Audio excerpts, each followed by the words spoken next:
할렐루야. 하나님이 함께 하시는 은혜와 평강이 5월 첫 주일 어린이 주일 2부 예배에 참석한 여러분 모두에게 충만하기를 기원합니다. 5월은 계절의 여왕이라고 할 정도로 참 아름답고 좋은 달입니다. 1년 중 가장 활기차고 생기가 넘치는 달입니다. 우리의 정신과 생활을 풍성케 하는 가정의 달이기도 하지요.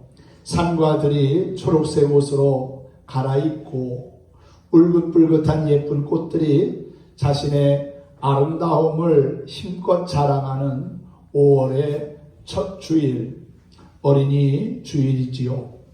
코로나19의 여파가 아직도 완전히 가시지 않아 조심스럽지만은 기쁜 마음으로 주 앞에 나와 예배드리시는 여러분 모두에게 성령의 충만한 은혜가 있기를 축복합니다. 이 시간 누가복음 22장 39절에서 43절의 말씀을 중심으로 그리스도인의 습관이라는 제목으로 함께 은혜 나누길 원합니다. 3살 버릇이 80 간다는 속담이 있지요. 어릴 때 습관이 결국 평생 간다는 겁니다. 습관은 한두 번 하고 그치는 것이 아니라 계속 반복되는 삶의 모습입니다.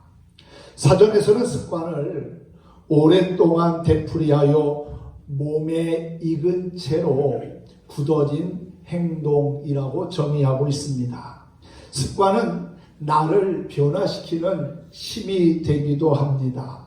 습관을 바꾼다고 하는 것이 쉽지는 않지만 고봉익이라고 하는 사람이 쓴 습관 66일의 기적이라고 하는 책을 보면 누구든지 습관을 바꿀 수 있는 가능성이 있는데 66일이라고 하는 시간과 훈련이 필요하다고 합니다. 어떤 행동도 66일간 꾸준히 이어나가면 새로운 습관을 만들 수 있다는 것이지요. 청소년 자기 주도 공부 습관을 만드는 데 도움을 주려고 쓴 책인데 누구든지 목표를 세우고 66일의 습관 달력을 만들어서 실천하다 보면 꿈이 현실로 변화되는 것을 확인할 수 있다는 겁니다. 여러분, 우리가 늘 묵상하는 성경이 몇 권으로 되어 있습니까? 네, 66권으로 이루어져 있지요. 우리가 66권의 하나님의 말씀을 창세기에서부터 요한계시록까지 하루에 한 권씩만 읽는다면은 1년 동안에 5권을 읽고요. 한 달을 더 남게 됩니다. 한 달을 더 볼 수 있다는 거죠. 마음 먹고 실천하기가 어려워서 그렇지 실천해 보다 보면은 하나님 말씀이 이렇게 귀하구나. 또 그렇게 읽다 보면은 성경이 읽는 것이 삶의 습관이 되리라고 믿습니다. 습관도 좋은 습관이 있고 나쁜 습관이 있습니다. 좋은 습관을 가지면 존귀와 영광과 또한 명예를 얻고 목표한 것을 이루어 예비된 상급을 받고 승리하지만 나쁜 습관을 가지면 수치와 곤욕과 그리고 고통을 받게 되며 모든 것이 무너지고 망가지게 됩니다. 나쁜 습관 때문에 신앙이 깨지고 인간관계가 무너지는 경우들, 또 가정이 파괴되는 경우들을 종종 보게 됩니다. 특별히 미래의 주인공인 우리 어린아이들이 어려서부터 좋은 습관과 아름다운 신앙을 가지고 잘 자라서 훌륭한 사람들이 되고 하나님의 기쁨이 된다면 정말 좋겠습니다. 오늘 본문에 보니까 예수님에게도 습관이 있었다고 말씀하고 있지요. 39절은 이렇게 시작합니다. 예수께서 나가사 습관을 따라 감람산에 가심에 제자들도 따라갔더니, 오늘 이 본문의 말씀은 예수님께서 십자가를 지기 전 감람산 겟세마네 동산에서 기도하시는 모습을 소개하고 있는 겁니다.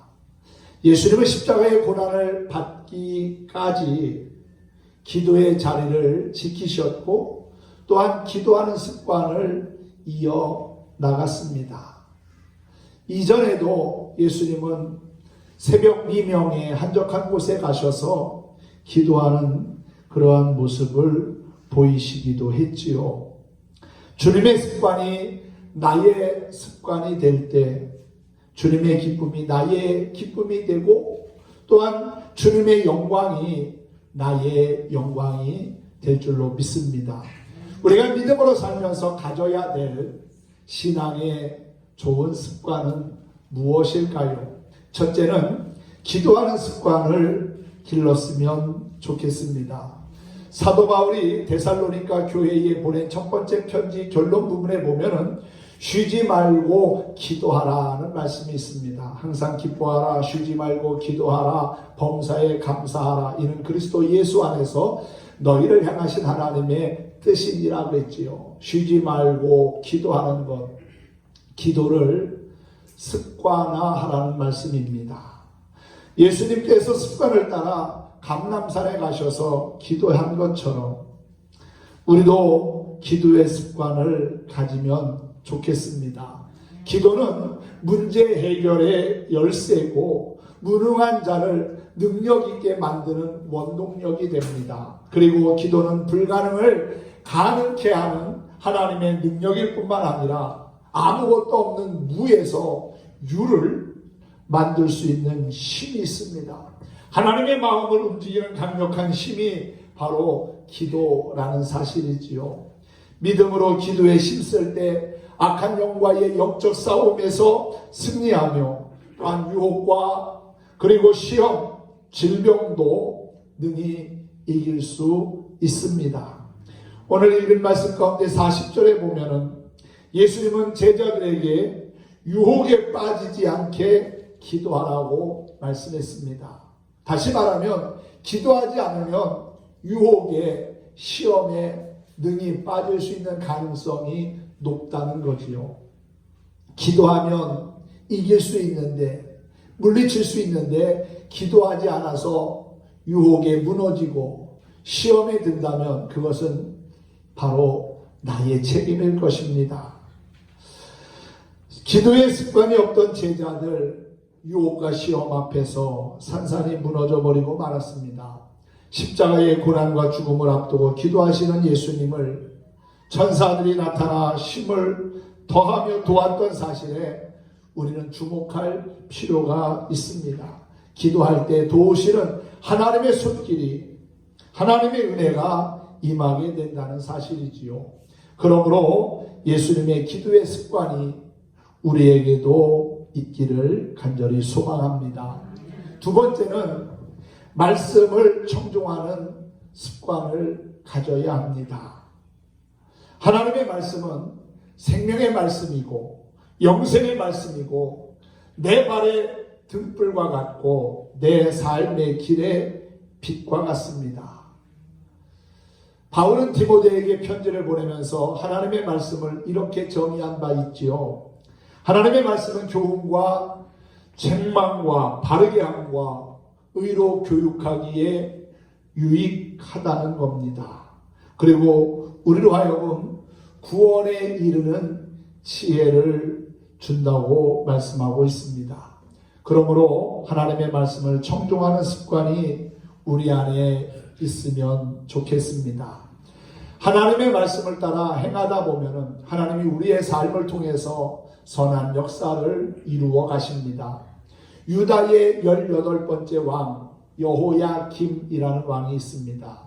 그 사람은 어려서부터 하나님의 말씀에 대한 불신앙을 가졌고 청종하지 아니함이 습관이 되어서 결국은 수치와 모욕, 고통을 받는 가련한 존재가 됩니다.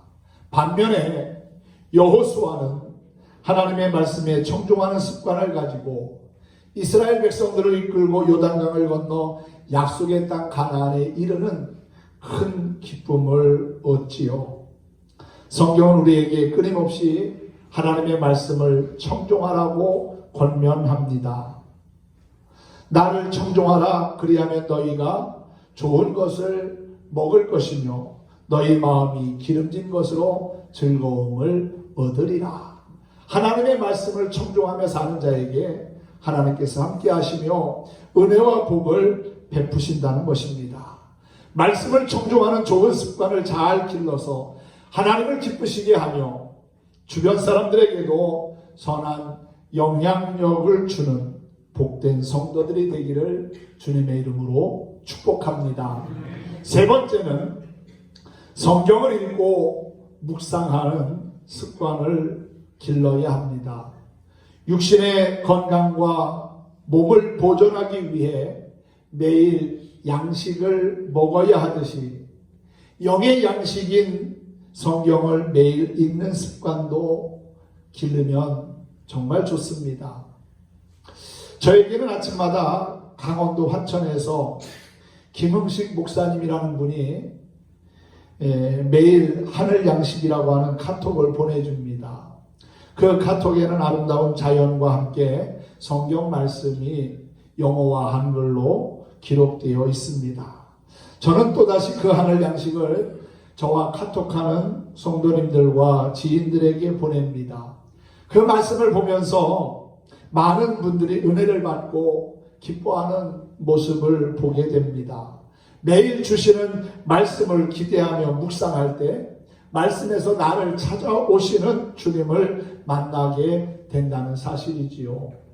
성경은 하나님의 감동으로 된 것이기에 책망과 교훈, 바르게 함과 의로 교육하기에 유익할 뿐만 아니라 우리로 하나님의 사람으로 온전함을 이루며 살아가도록 역사한다는 것입니다. 그 사실을 잘 알고 있었던 베레아 사람들은 날마다 함께 모여 성경을 상고하는 일에 힘썼다고 하지요. 성경은 영의 양식인 동시에 구원의 도리와 새로운 삶의 역사를 창조하는 원동력이며 나를 하나님의 사람으로 온전케 하기에 우리가 꾸준히 읽고 듣고 또한 묵상하며 순종해야 하는 것입니다. 믿음은 그냥 우리 안에 생겨나는 것이 아닙니다. 믿음은 들음에서 나며 들음은 그리스도의 말씀으로 말미암는다고 그랬습니다. 듣지 못하는데 어떻게 우리가 하나님의 말씀을 깨닫고 알 수 있겠습니까? 금방 잊어먹는다 할지라도 하나님의 말씀을 듣고 또 듣다 보면 그 말씀이 결국은 우리의 영혼의 양식이 되고 또한 죄악된 세상에서도 하나님의 자녀다운 삶을 살아가도록 도와줄 거라고 믿습니다. 우리의 믿음은 말씀을 듣고 또 들음으로 견고해지는 겁니다. 성경 말씀을 주야로 묵상하며 지켜 행할 때 삶의 길이 평탄케 되고 형통함을 볼 것입니다. 그리고 존귀하신 주님과 동행하는 자신의 모습을 발견하게 될 줄로 믿습니다. 그러므로 성경을 읽고 묵상하는 좋은 습관을 갖기 바랍니다.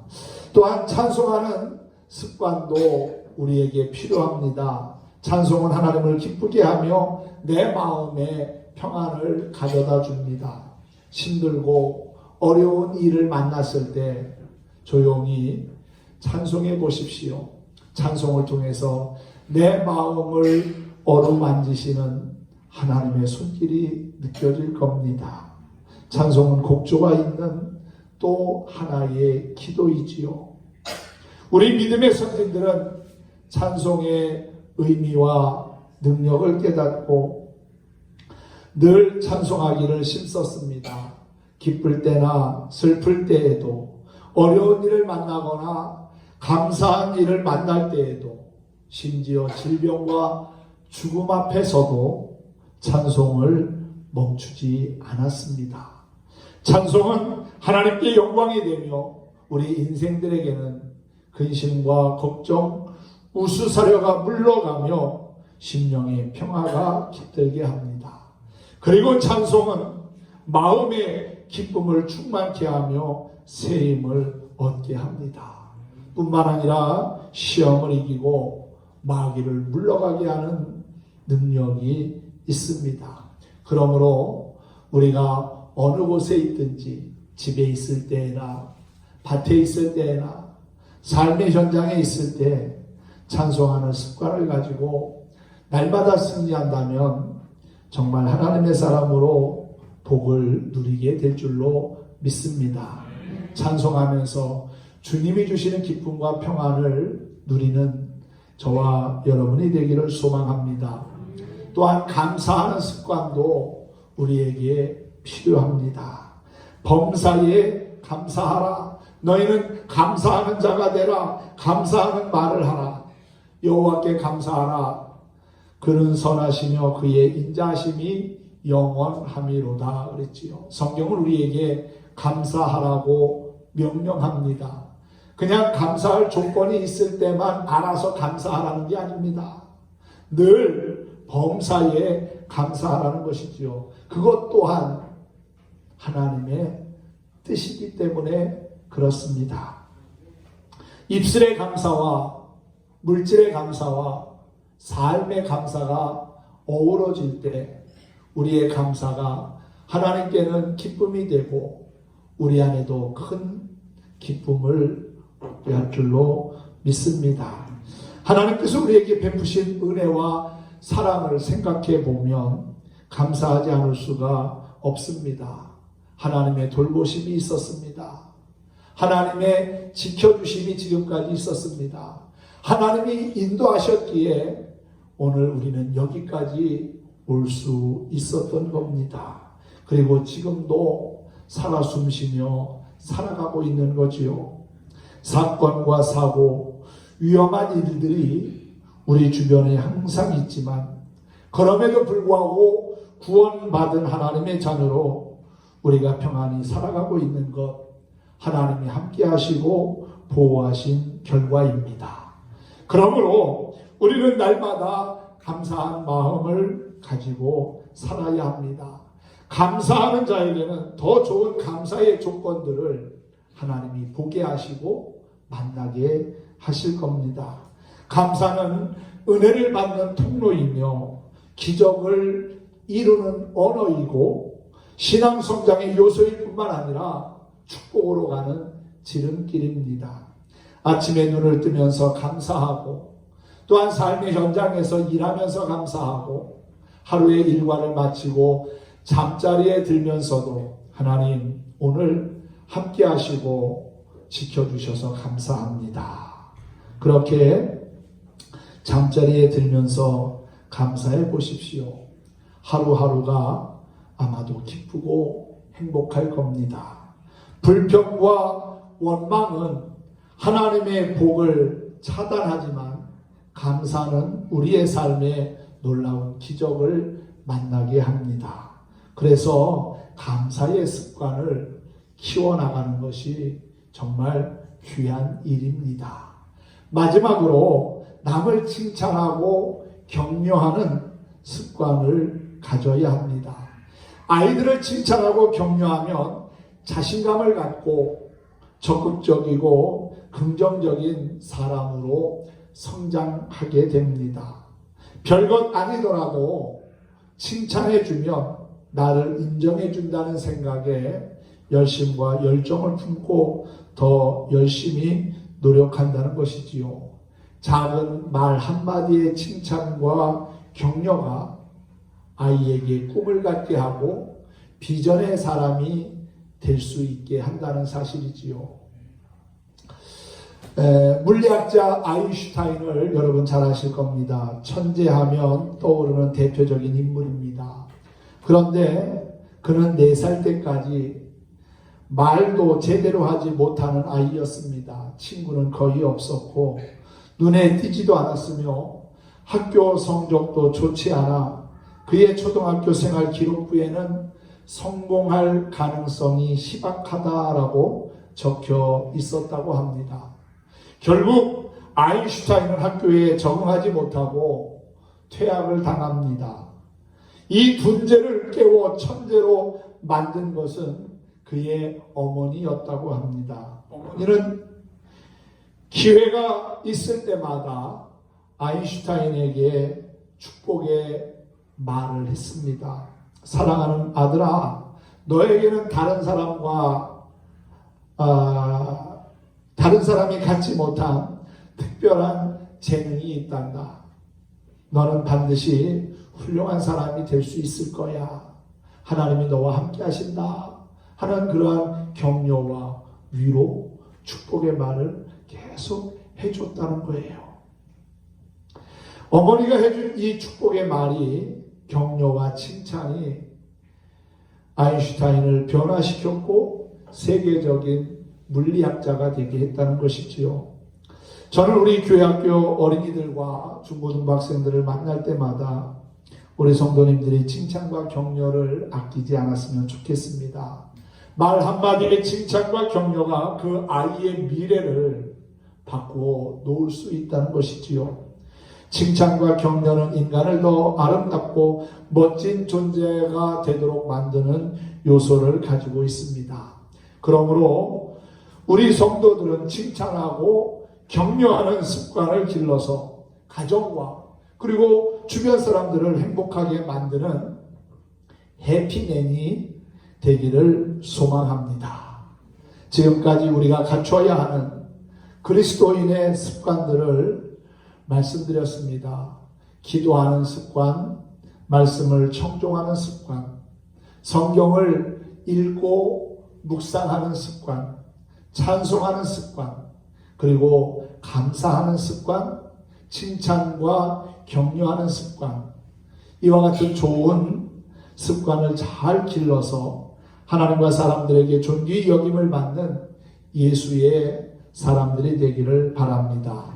신앙생활의 승리자, 그리고 인생의 성공자가 되기를 예수님의 이름으로 간절히 축원합니다.